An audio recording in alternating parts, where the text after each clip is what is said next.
Vous ne connaissez pas le gombo?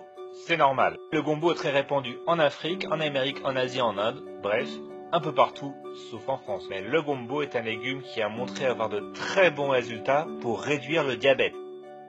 Un conseil simple pour contrôler le diabète, mangez des gombos. Le diabète se développe partout dans le monde à cause de la mauvaise alimentation que nous subissons et devient une épidémie aux conséquences très graves. Le diabète survient quand le taux de sucre dans le sang est trop élevé et cela a des conséquences graves, entraînant des risques accrus de crise cardiaque, d'insuffisance rénale et des problèmes nerveux avec de la perte de sensation dans les mains et dans les pieds en particulier. Les personnes atteintes de diabète doivent parfois s'injecter de l'insuline ou payer des traitements très coûteux avec de nombreux effets secondaires. Mais il faut être conscient qu'il existe aussi des méthodes naturelles pour faire baisser le taux de sucre dans le sang, comme par exemple les gombos.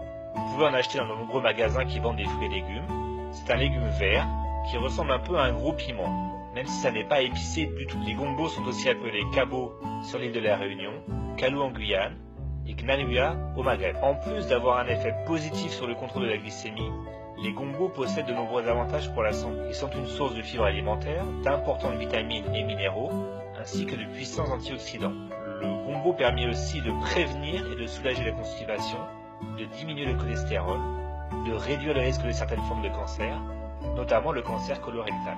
Il contient des folates. Les folates aident à nettoyer les poumons et ils sont particulièrement importants dans la période de préconception et pendant la grossesse où ils aident à prévenir les malformations. Le gombo contient aussi de la vitamine K, ce qui est important pour la santé des os et joue un rôle majeur dans la coagulation sanguine. Voici une méthode très simple pour contrôler le diabète en utilisant les gombos.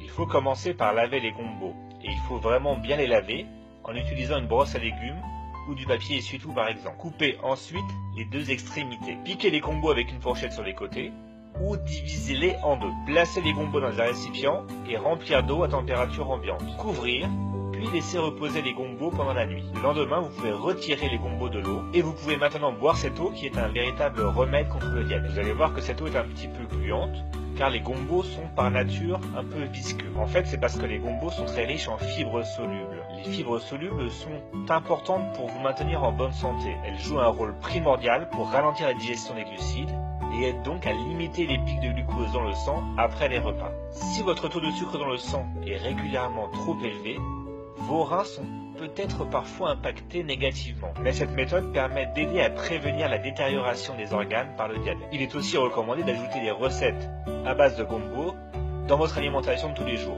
Mais attention, si vous décidez de modifier radicalement votre alimentation pour combattre votre diabète, assurez-vous de consulter votre médecin pour lui dire par exemple que vous allez prendre des gombos tous les jours comme un traitement naturel contre le diabète. D'ailleurs, sur la chaîne Adieu Diabète, je vous décris sans cesse des aliments qui sont bons pour lutter contre le diabète. Mais ne croyez pas que les effets étonnants du gombo, par exemple, sur le taux de sucre dans le sang, va vous permettre de consommer à côté des aliments sucrés ou des produits modifiés industriellement. La gestion du diabète et les traitements alternatifs sains et naturels doivent toujours faire partie d'un mode de vie sain et ne doivent jamais être utilisés pour consommer ce qu'on appelle communément de la malbouffe. Voilà, j'espère que cette vidéo vous a appris quelque chose.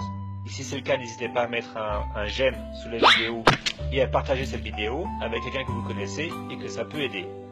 Bonne journée à tous.